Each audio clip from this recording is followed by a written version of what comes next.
For people who look at grants, they just want to see that you keep applying and that you're just getting better and refining your vision, because these applications are so thorough that they want to know for sure that you know exactly what you're doing. You are listening to Talk Doc to Me, a podcast that dives deep into the art of documentary through conversations with filmmakers and industry professionals. I'm your host, Leah DeLeon, fellow doc filmmaker, and today I am excited to share this space with So Yun. So is a Korean-American director and producer based and born in Los Angeles. Her first feature film, Liquor Store Dreams, is an intimate portrait of two Korean-American children of liquor store owners who set out to bridge generational divides with their immigrant parents in Los Angeles. The film premiered at Tribeca this year in 2022. So is a CAM, which means Center for Asian American Media, 2021 fellow with mentorship support from acclaimed director Nan-Fu Wong, and was a recipient of the Sundance Uprise Grant and the Sundance Institute Documentary Film Program grantee. Wow. So is a brave, bold, and badass storyteller. So thank you so much for being here. Thank you for having me.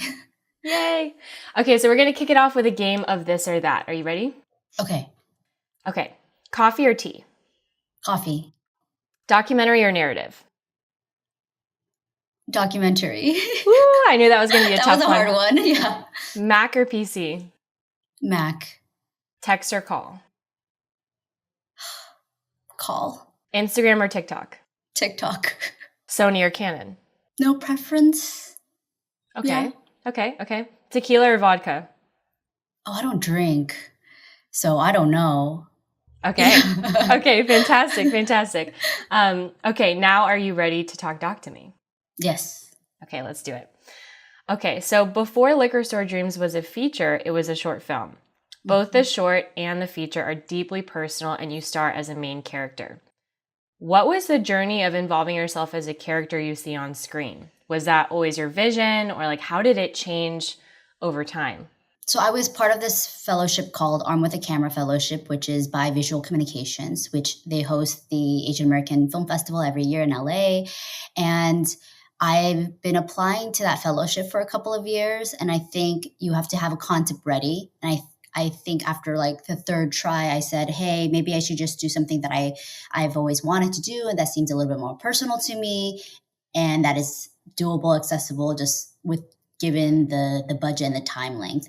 And when I finally got accepted, I think I just was thinking, so basically, what is a story I always wanted to tell? And I always wanted to tell a story about me, my dad, and his liquor store. I always felt like there was something in this space that I felt like I needed to explore. As children of liquor store owners, we always say, hey, like it doesn't feel very special, or there's no real story here, but I felt I needed to kind of dig in deeper. And because the space and my dad was so accessible to me, I thought I would do a story about us. And that's kind of initially how it started. Mm-hmm. And then once it was a short, and I heard that everyone was like, we want more. How did that journey change once it was a feature? A feature is huge, right? So there's a lot of space to fill. You use voiceover. We see you, transform through the film as well. Like what was that like for you? Like, was it difficult being a director and also a character, or like based on some of the support that you had from your team, like what was the feedback as far as like integrating yourself in a way that is still universal? Mm-hmm. I think because I grew up in the internet age, that vlogging always came pretty naturally to me. So I was my own main character in a lot of mediums. And I think when I pivoted into a short film and then even a feature, first, I think after I did this short film, it was probably the first time me collaborating with another editor, Jean Ream, who is amazing. And I think she brought a lot to the project. And I think it was the first time I actually made something really good and something really personal. And I think because it resonated with people so much, I didn't know how to go from a short to a feature. It just felt like such a bigger project. I've never done it. And I think it was such a learning journey for me, just trying to navigate, how do I even do this? And what is the story here? And can I even fill 90 90 minutes. And it wasn't until a year later where I actually saw a quote unquote ending to my story that I felt like, okay, well, I can kind of see the trajectory of the full length film. And so let's try to map it out. And I don't think I would have ever done it if I didn't see what the end could look like, just because I'm not the type of person who I want to film for years and years and years. I kind of had a end date in mind. And so with that, that's kind of how I started my journey. And I think how I integrated myself, just because I was in the short film and I was going to use the same material, I said, okay, well, how do I expand this that I could also still involve myself? And how can I tell the story in the most efficient way possible?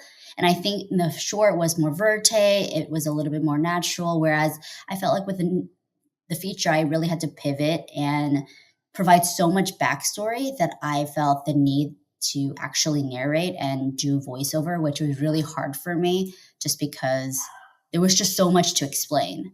Yeah. And I was like, how do I explain everything without having to explain everything? And I got a lot of mentorship from Namfu and a lot of people. That's something Namfu's so good at, is narrating, especially at the right time, right place. And I learned a lot, and it was probably the most challenging part of the filmmaking process, just figuring out what to say at the right moments. And I think maybe because I have been vlogging, I have been making stuff for so long that I didn't feel it was just on me for the feature, because obviously my dad's one of the main characters. Danny Park is also another character. For me, it was like, I'm really a narrator. I'm not on camera as much as they are because I'm the one holding the camera. And even if I am on camera, there should be a point to me being on camera as well. Mm-hmm.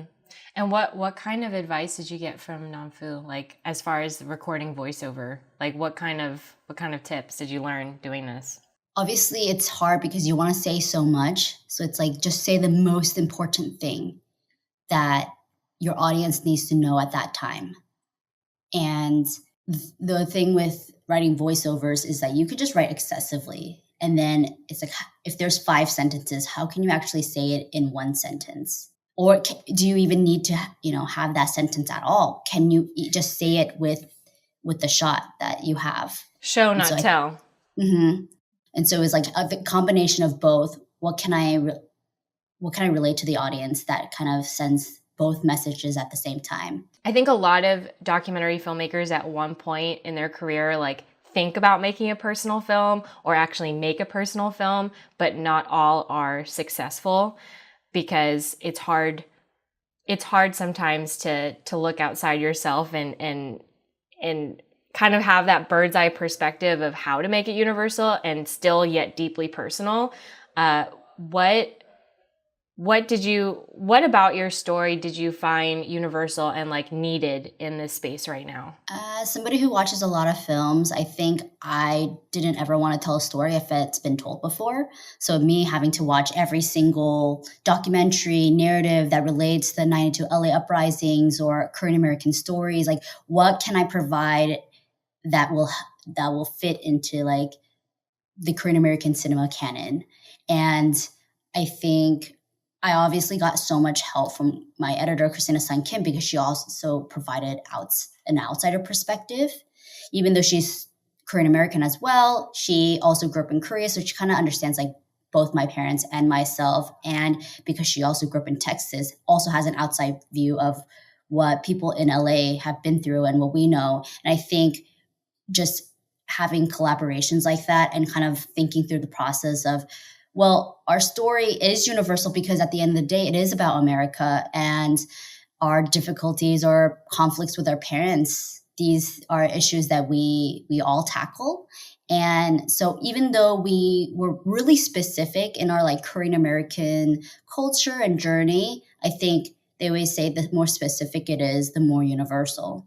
And so I think that was pretty much the mantra that we went with. And from the outside, this feels like a filmmaker's dream to receive a grant from Sundance to premiering at Tribeca. Congratulations. I also know that with that success, there's a lot of no's and a lot of rejections along the way. Can you talk through that and how you persevered and decided to stick with the story?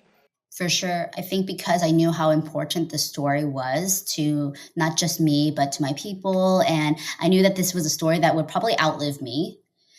That was kind of my North Star. It's like every time I felt down or I had a rejection or whatever, like I needed to finish this film at all costs. And so it was really hard just because it was my first film. It was such a learning curve. And I faced probably more than 50 grant rejections every year. And it is like a full-time job trying to apply to these grants. And so I get you, girl. I'm getting those rejections right yes, now. it's tough. It's tough. And I think for me, it's not the rejections that I feel so bad about because there's always time and place for these things. And I totally understand. And I think it wasn't until 2020 when COVID hit and George Floyd got murdered that so many of these issues that we were facing with in America as well as Korean Americans were coming to the forefront. And so the urgency of the story just got like 0 to 100. It just got so much more serious. And I think a lot of the people that were looking at grants really saw that, hey, she's obviously with or without people's help, she's obviously going to finish this.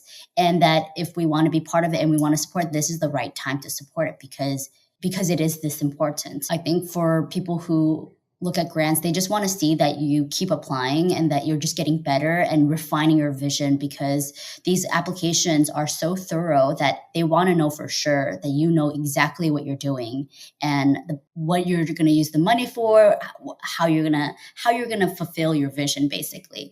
And I think it took probably 3 years to get there, to really figure it out just because documentaries change so often and you never know where the story's going to lead. So the best thing to do is really continue to film. The journey that we lead is a crazy one sometimes, honestly. I mean, 3 years of 50 plus rejections every year and just trying to refine. I mean, it's tough. It's so tough.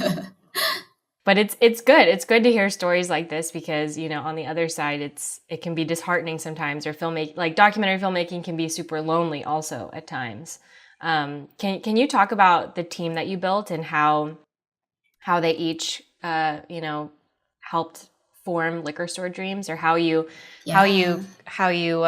managed a team and how you grew together and kind of what strengths everyone brought to the table? So I think from the very beginning, I did the short film. I think that finished 2018. So that was mostly me and Jean, and Jean edited the short. And then when it got to the feature, and that's something we started 2019. So I think, I'm not really good at math. So it's been like about 3-4 years that we've been making this film. And I think for the first half of it, it was just me.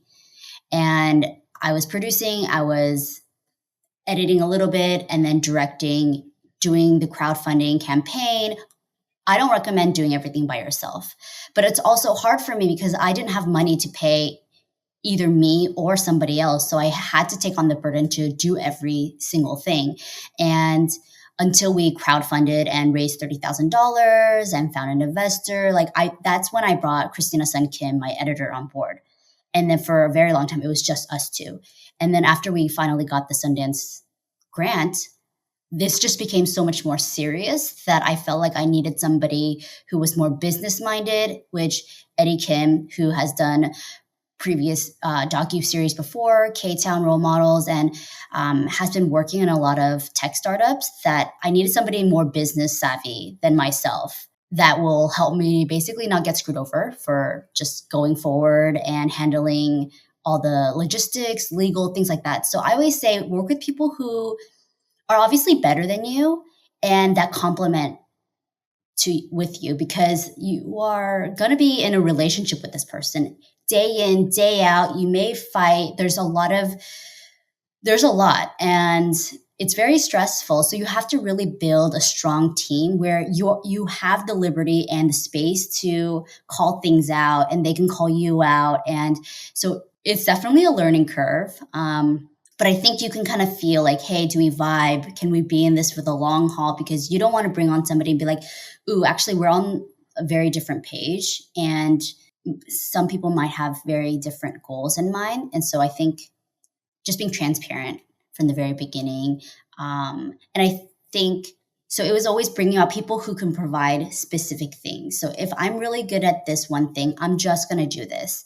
Eddie was really good at doing logistical business. He's very like, he's a producer. He's a producer, like a very natural producer. So I had to bring him on. And I think there was a lot of people that just who were able to bring their strengths and then was able to, they just really loved the project. And so I think it was great to kind of get a mixture of a lot of people. What have you learned about yourself, like delegating to other people and like letting go of some of those aspects? Because I think all documentary filmmakers do, you have to come up kind of knowing everything. You have to know how to shoot. You have to know how to edit. You have to know how to self-distribute. But now that you're having that community support behind you, like what were some challenges or like ways that you've grown yourself, like as this transition has been happening? The whole journey and working with people, like you get to choose who you want to work with, and you should never feel burdened to work with somebody. So every step of the way, whether it's bringing Eddie on, my producer, or bringing on my PR team or sales team, like there is an extensive interview process and getting to know each other, and even bringing on Diane Kwan and Daniel J. Chalfin as my executive producers. Like there was an extensive period of just talking to people and figuring out, hey, are we on the same page? Do we have the same vision and goals? Because you do not want to get into bed with people that you do not have the same vision with. And I think that feels so obvious because it's like courting or dating and you're going to be in a relationship with them. So you should get to know people. And I felt like I was just lucky or pretty perceptive, or I just get along with people. I'm pretty transparent that we always laid out, this is what we want. This is what we're expecting to get. And how does this sound for you? This is work with you? And just being super communicative all the way through has been really helpful for me. And I think, yes, bringing on quote unquote outside people who haven't been with your film, having them also understand what you want, because they might also have very different goals. Just because, people in Hollywood, like they have very different perception of what success could look like. And I think just being on the same page is probably the most important thing. And you mentioned bringing on executive producers. Like what is an executive producer? What does an executive producer do? And for you specifically, how did your executive producers help Liquor Store Dreams? So the main thing that I say about executive producers that I feel like I really fumbled on is that I didn't secure an executive producer before I applied to film festivals. People might say, oh, it's not important, but it was very important for me just because I think I needed not only their name, but their support and their help for me to start the process to apply. And I think I did that very late in the process, which helped me, yes and no. But I think at what point? At what point in the process did you bring them on? Like I brought them on Final Cut or after I started submitting to film festivals. And when I say like the dating or the courting phase, that sometimes it was going on for like 4+ years. These are people I've known and I've been talking to, and I don't take relationships pretty like lightly. So for me, it's like, okay, well, I'm not just like gonna be like, hey, do you want to be on this? And then like bounce. And so with Diane Kwan, I've been talking to her for 4 years. And I always said, hey, would you like to come on as a producer? And Diane she was coming off of the success of Minding the Gap. And she was just having so many projects. And I think not good timing, right? So 4 years later, we've always been in contact, always updated her. And how did you originally reach out to her? Or how did you have an original connection with her? I actually went to a brunch through my PR, David Magdale. He actually had a brunch, which a friend invited me to. I don't think David knew that I was like going to be there, but he had a brunch for documentary filmmakers, and a friend invited me to that. And basically there was like all these Asian documentarians. And I was like, whoa, very cool. And Bing and Diane were there, and I got to talk to them. And I told Diane my short film, which she really loved because she also kind of grew up very similarly to me. And so she kind of resonated with that. And we just kept in touch for the next 4 years. And with Daniel J. Chalfin, we were starting the process of trying to look for an executive producer, because I felt like what an executive producer could provide is like a lot of guidance, especially when it comes to sales, PR, from just anybody who we just needed a lot more guidance from people who have already done it before, right, and just kind of already knew the ropes to all these things. And so Sundance actually recommended Daniel J. Toffin, who has done so many amazing documentary projects. And I actually got his email and I just cold emailed him and explained my project. Could I have a meeting with you next week? Just here's a deck, here's a sample, whatever, take a look. And he said, yes, let's have a meeting.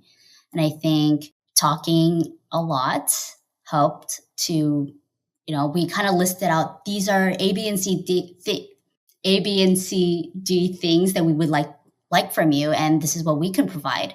And I think just being very upfront, because people are really busy. These executive producers probably have like 5+ projects going on at the same time. And there were so many times, even for Diane and I, Diane just couldn't come on board because she was just so busy all the time. And I think I just had to change my perspective. And I said, actually, Diane, why don't you come on as an executive producer? Because it's a lot less commitment, a lot less kind of work that needs to really be done. And so she was like, wow, yes, that would work so much better for me, because being a day-to-day producer is a lot. Right. And being an executive producer, you're almost like overseeing a project. Right. And so it really worked.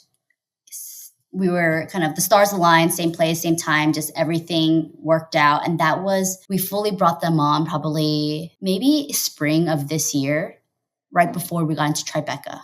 Mm-hmm, mm-hmm. And I feel like in order to even get into Tribeca, there was a lot of things that we needed to do in order to get in. And I felt like, I don't know, I'm glad that everything worked out, but it felt like we were like pulling teeth. Uh-huh. And like crawling through the mud just so we could try to finish. And it was just really, really hard. To differentiate between like the day-to-day producer, that's the person that's like nitty gritty, like, Mm-hmm. A part of pretty much every phone call, like working a lot alongside you, working with the budget, basically like everything. And then an executive producer is more so somebody that is more established, that can just open doors for you.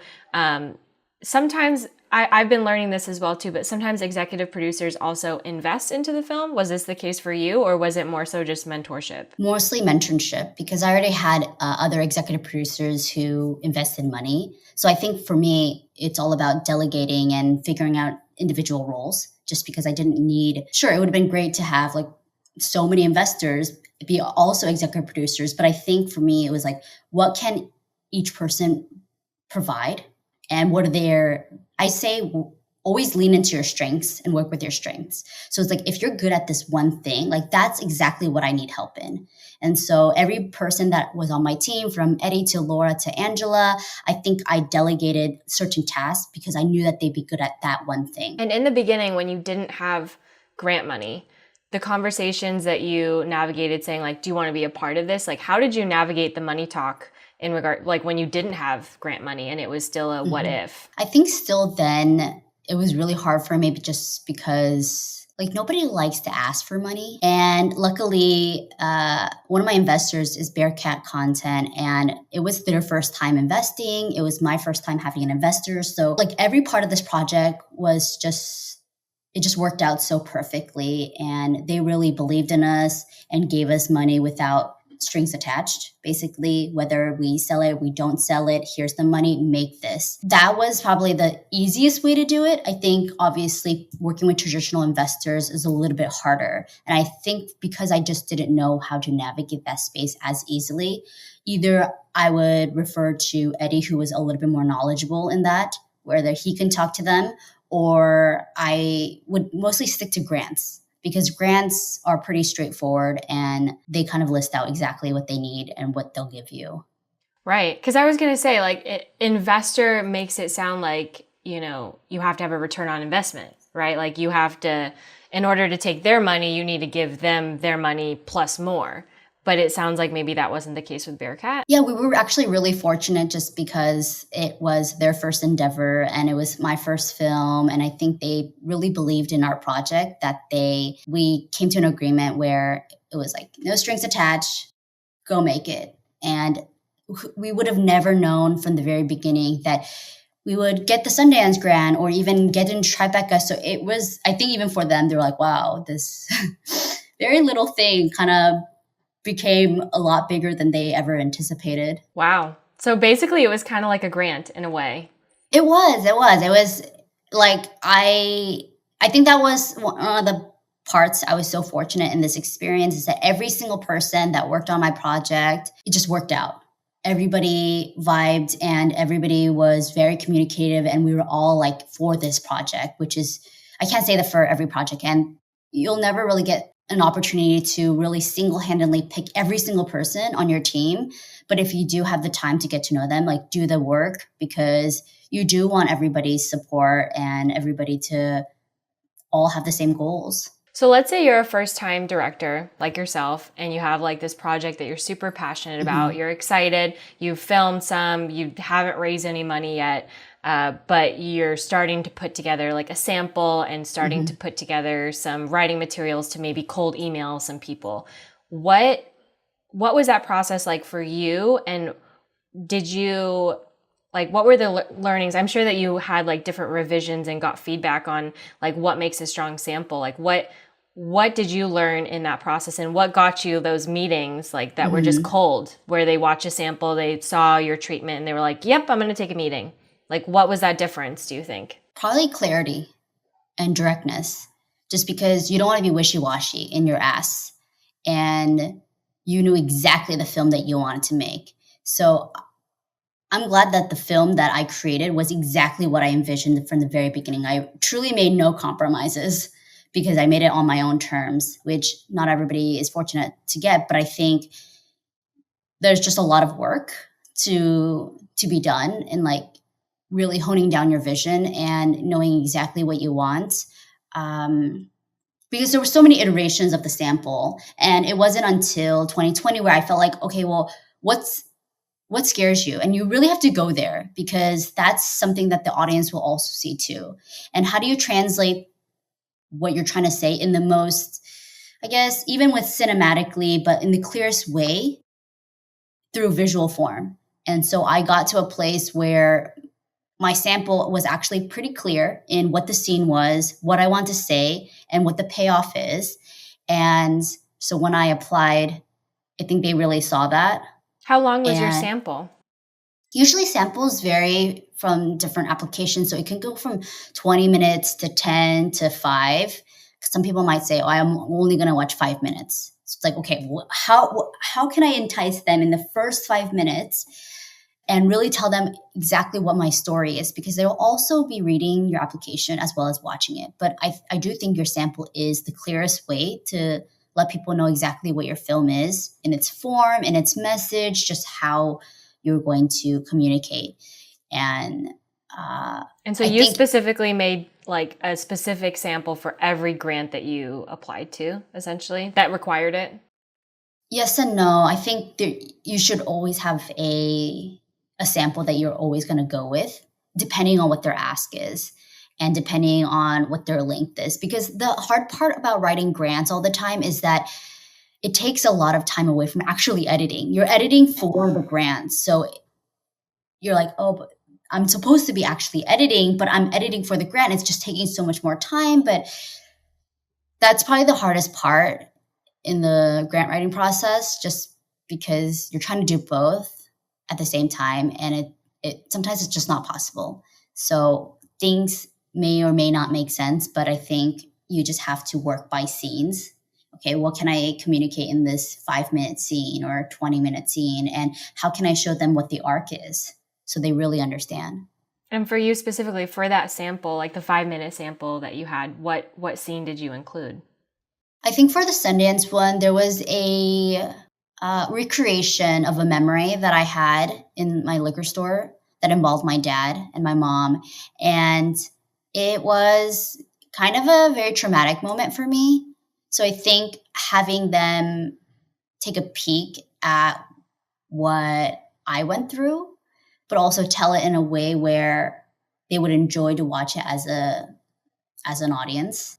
It's hard because they're like, well, you don't know what just everything I just set up, and then I'm just only taking this part, which obviously in the application, you have to really explain what this sample is, where it comes from, and what happens before and after. I think you just have to show something that's the core of your film. What are you exactly trying to say, and why are you trying to make this film, and why is it so important? And how is a sample different than a trailer?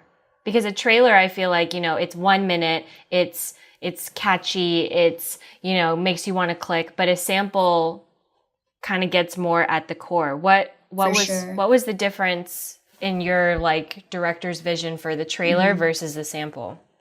Well, we never had a trailer, so I never really had to worry about it. I know that most trailers, it's probably the most exciting part of the film and most controversial or enticing. I think for a sample, it's really a scene. So if they require a 10-minute sample, you have to figure out which scene really translates your film. And so I think when you're just mapping out your film, it's like, what part is the most critical? And what do you think that a viewer or a person who's judging your work is going to really resonate with? And which part actually translates your vision in the clearest way possible? A trailer basically is like a tease in a sense. And then the sample is, the trailer is actually teasing what is in the sample, because the sample is really like the good part, the juicy part. And in the trailer, you almost want to like not show the juicy part. Like you're kind of saying like, ooh, this is why you want to watch. And then the sample is like, this is the reason why you're watching, kind of. Well, I think the trailer actually gives you a glimpse of the narrative arc and where it will, how it starts, how it ends. Whereas I feel like for the sample, you're just taking like 10 minutes from wherever in the film and just showing them, this is my vision, how I'm going to communicate it, what form it is, if I'm using voiceover, what shots I'm using, things like that. And you never had a trailer? Yeah, we still don't have a trailer. We still don't have a trailer. So eventually we will. I think it's... So I guess like for someone, again, like in that scenario where trying to raise money, trying to raise grants for a first time film, is it more important to have a sample instead of a trailer? I think that really matters. So we actually used our short film as a quote unquote trailer sample for people who are investing, and we created a deck that basically explained how we're going to flesh out from the sample. So I think it's, instead of actually showing a short version, you should just create a trailer. I think a sample for investors is better than a trailer sample is better than an actual sample for grants. They're very different because you're targeting to very different people. Many different versions of the same material. Yeah. So there's a lot of work. There's a lot of work. Oh my goodness. Yeah. Biggest like takeaways for you personally as a person, as a filmmaker working on Liquor Store Dreams. What stands out to you about your biggest learnings? I'm still learning, and still there's so much more to learn. I'm glad I was able to do it. I'm glad that I got this far. It was just really hard, and I don't think it'll get easier the next time I do it. I just obviously will know a little bit more, but I feel like the process of filmmaking just in general is just so difficult, from raising funds to actually filming to post-production to getting all the deliverables to film festivals, and even getting into a film festival is really difficult.